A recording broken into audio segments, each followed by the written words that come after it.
ഞാൻ അതിനുള്ള വേർത്തിയിട്ടുള്ള സാധനം കൊടുത്താൽ പോരെ എന്നാണ് ചിന്തിക്കുന്നത്. സത്യത്തിൽ എവിടെയും കുറയുന്നില്ല, കുറഞ്ഞെങ്കിൽ ഗുണം കുറയുന്നുണ്ട്, ഉറപ്പല്ലേ, രണ്ടും അതാണ് സംഭവിക്കുന്നത്. ഇനി നമുക്ക് അങ്ങനെ വരുന്ന സമയത്ത് പുതിയ എൻട്രി നടത്തുന്ന ഷോപ്സ് ഉണ്ടാവും, അല്ലെങ്കിൽ സർവീസ് പ്രൊവൈഡേഴ്സ് ഉണ്ടാവും. അവർ നമുക്ക് കുറച്ച് തരും എന്നുള്ള പറയും. അവിടെ റിസ്ക് ആണ് എടുക്കുന്നത്. അവർക്ക് അറിയാത്ത പല കാര്യങ്ങളും നമ്മളെ വെച്ച് പഠിക്കുകയാണ്. എക്സ്പീരിയൻസ് ഉണ്ടെങ്കിൽ നമുക്ക് അതായത് ഇപ്പോൾ ഹനീഫിക്കയ്ക്ക് ദുബായിൽ ഒരു ലൊക്കേഷനിലോട്ട് പോകണം. ലെറ്റ്സ് സേ GPS ഇല്ല, അറിയുന്ന ഒരു ഡ്രൈവറെ വെക്കുകയോ, കോസ്റ്റ്ലി ആയിട്ടുള്ള അറിയുന്ന ഒരു ഡ്രൈവറെ വെക്കുകയോ, നെഗോഷിയേറ്റ് ചെയ്ത് ഈ വഴി അറിയാത്ത ഒരാളെ വെക്കുകയോ. വഴി അറിയാത്ത ഒരാളെ വെക്കുമ്പോൾ നിങ്ങൾക്ക് അവിടെ കോസ്റ്റ് കുറയും. പക്ഷേ നിങ്ങളുടെ ഏറ്റവും കോസ്റ്റ്ലി ആയിട്ടുള്ള ടൈം, പെട്രോള്, മറ്റ് ഇത് കാണുന്നില്ല. ഇത് കാണാത്ത എന്തുകൊണ്ടാണ്? നമ്മളുടെ ടൈമിന് വില കൊടുക്കുന്നില്ല. പെട്രോൾ അടിക്കുന്നത് നമ്മൾ അതിൽ ഏതിലൂടെ പോകുന്നു നമ്മൾ ചിന്തിക്കുന്നില്ല. അവ ഡയറക്റ്റ്ലി വിസിബിൾ ആയിട്ടുള്ള പൈസ മാത്രം അവിടെ കുറയുമ്പോൾ അപ്പുറത്ത് ഇൻഡയറക്റ്റ്ലി ഒരുപാട് ലോസ് നമ്മൾ സംഭവിച്ചുകൊണ്ടിരിക്കുകയാണ്.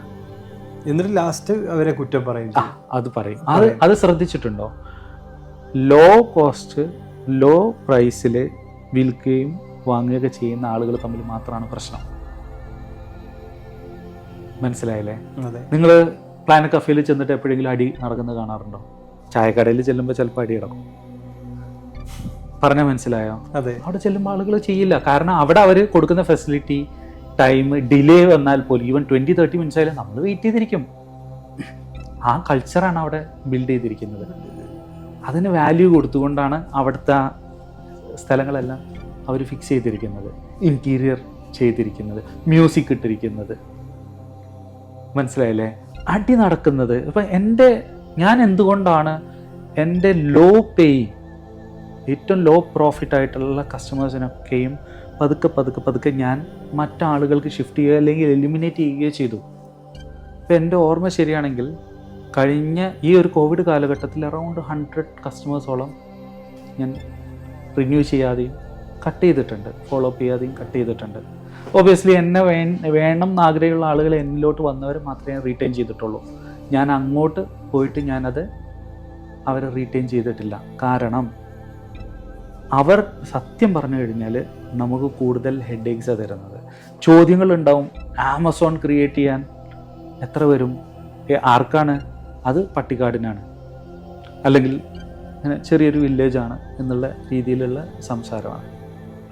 അപ്പോൾ അവിടെ നമ്മൾ ഒരുപാട് സമയം അവർക്ക് വേണ്ടി സ്പെൻഡ് ചെയ്യും, അവരെ പറഞ്ഞ് മനസ്സിലാക്കാനും പഠിപ്പിക്കാനും. ഇതൊക്കെ നേരത്തെ പറഞ്ഞ പോലെ നന്മവരം എന്നുള്ള രീതിയിൽ എടുക്കുമ്പോൾ ഒക്കെ കൊടുക്കാം. പക്ഷെ നമുക്ക് നമ്മുടെ കുഞ്ഞിൻ്റെ സർവൈവൽ നോക്കണ്ടേ?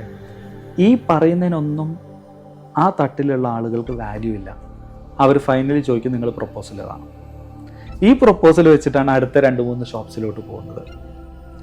അതേസമയം നിങ്ങളൊരു കുറച്ചൊരു ഈ സമയത്തിന് വാല്യൂ കൊടുക്കുന്ന ഒരാളാണെന്നുണ്ടെങ്കിൽ അയാൾ പറയും എത്ര മിനിറ്റ് വേണം, 10 മിനിറ്റ്സ് അല്ലെങ്കിൽ 30. ആ 30 മിനിറ്റ്സിൽ അത് തീർക്കും. നമ്മളിൽ ട്രസ്റ്റ് ഫീൽ ചെയ്തിട്ടുണ്ടെന്നുണ്ടെങ്കിൽ റെഫറൻസ് എടുക്കും. റെഫറൻസിനെ അവർ വിളിച്ച് ചോദിക്കും. സ്ട്രെയിറ്റ് അവേ അവർ നമ്മളടുത്ത് നിന്ന് കമ്മിറ്റ്മെൻറ്റ് എടുക്കുക ചെയ്യാം. കഴിഞ്ഞു. ഹെഡ് ഏക്സ് ഇല്ല. പെട്ടെന്ന് സെർവർ ഡൗൺ ആയി, അവർ നമ്മളെ വിളിച്ച് തെറി പറയൊന്നുമില്ല. എന്താ പ്രോബ്ലം എന്നുള്ളത് ചോദിക്കുക. കാരണം അവർക്കറിയാം ഇത് ബിസിനസ്സിൻ്റെ ഭാഗമാണിത്. അവരെ എക്സ്പെക്ട് ചെയ്യുന്ന എന്താ, ഒരു പ്രോബ്ലം വരുമ്പോൾ നമ്മൾ അവരെ കൂടെ നിൽക്കണം, ഇല്ലേ അവർ പോകും. അവർക്ക് ഒരുപാട് ചോയ്സ് ഉണ്ട്. ഇത് രാജ് എന്താണെന്നറിയോ, രാജിൻ്റെ കമ്പനിയെക്കുറിച്ചും നിങ്ങൾ കൊടുക്കുന്ന സർവീസിൻ്റെ ക്വാളിറ്റിയെക്കുറിച്ചും നിങ്ങൾ കസ്റ്റമേഴ്സിന് കൊടുക്കുന്ന കൂടെ നിന്ന് ചെയ്യുന്ന കാര്യങ്ങളെക്കുറിച്ചും ബോധ്യമുള്ളത് കൊണ്ടും ചെയ്തുകൊണ്ടിരിക്കുന്ന കാര്യങ്ങളായതുകൊണ്ടാണ്.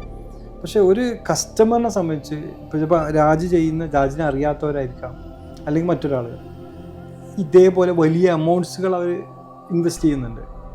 പക്ഷെ ചിലപ്പോൾ ഇൻവെസ്റ്റ് ചെയ്യുന്നത് ഇതിനേക്കാൾ മോശമായ ആളുകളെടുത്തായിരിക്കാം. അതുകൊണ്ടും ഇങ്ങനത്തെ അഭിപ്രായങ്ങൾ വരാം. ഇപ്പോൾ എമൗണ്ട് കൊടുക്കുക എന്നുള്ളതല്ല ക്വാളിറ്റിക്ക് കാരണം. നമ്മൾ നെഗോഷിയേഷൻ ചെയ്യാതെ അല്ലെങ്കിൽ ഒരു ബാർഗെയിനിങ് ഒന്നും നടത്താതെ അങ്ങ് കൊടുക്കാൻ തീരുമാനിച്ചു, അത് വിചാരിച്ചിട്ട് റിസൾട്ട് കൊണ്ടുവരാൻ പറ്റും? അല്ല, നെഗോഷിയേഷൻ ബാർഗെയിനിങ് എന്നുള്ളത് അതവിടെ നിൽക്കട്ടെ, അത് മറ്റൊരു ഭാഗമാണ്. അങ്ങനെ ഒന്നും തീരെ ചെയ്യാതെ നമ്മൾ എമൗണ്ട് ഇൻവെസ്റ്റ് ചെയ്യാൻ റെഡിയാണ്, ഞാൻ ഇൻവെസ്റ്റ്മെന്റ്. പക്ഷെ കൊടുക്കുന്ന ആളുടെ ക്വാളിറ്റി അനുസരിച്ച് അതിന്റെ റിസൾട്ട് ഞാൻ പറഞ്ഞല്ലോ, നമ്മൾ കൊടുക്കുമ്പോൾ ട്രസ്റ്റ് ബിൽഡ് ചെയ്ത് കഴിഞ്ഞാൽ അടുത്ത എന്താണ്, റെഫറൻസ് എടുക്കും. അതെ, വിളിച്ച് ചോദിക്കണം. നമ്മൾ അതിനൊക്കെയാണ് നമ്മൾ സമയം സ്പെൻഡ് ചെയ്യേണ്ടത്. മനസ്സിലായോ? സിമിലർ പ്രോജക്ട്സ് നിങ്ങൾക്ക് ചോദിക്കാം. അതെ, അത് കാണിച്ചു തരാൻ പറയാം. അത് നിങ്ങളുടേതായിട്ടുള്ള രീതിയിൽ വേണമെങ്കിൽ നിങ്ങൾക്ക് ഒരു എക്സ്റ്റേണൽ കൺസൾട്ടന്റിനെ വിളിച്ചിട്ട് അത് പരിശോധിക്കാം. ഇന്ന ആൾ കറക്റ്റ് ആണോ, എൻ്റെ കണ്ണ്, ഞാൻ ഇതിന്റെ എക്സ്പേർട്ട് അല്ല, but I can pay you money. അതെ, നിങ്ങൾ നോക്കൂ ഇന്ന സർവീസ് പ്രൊവൈഡർ നല്ലതാണോ. എത്ര കമ്പനീസ് കൺസൾട്ടൻസിനെ വെക്കുന്നുണ്ട്.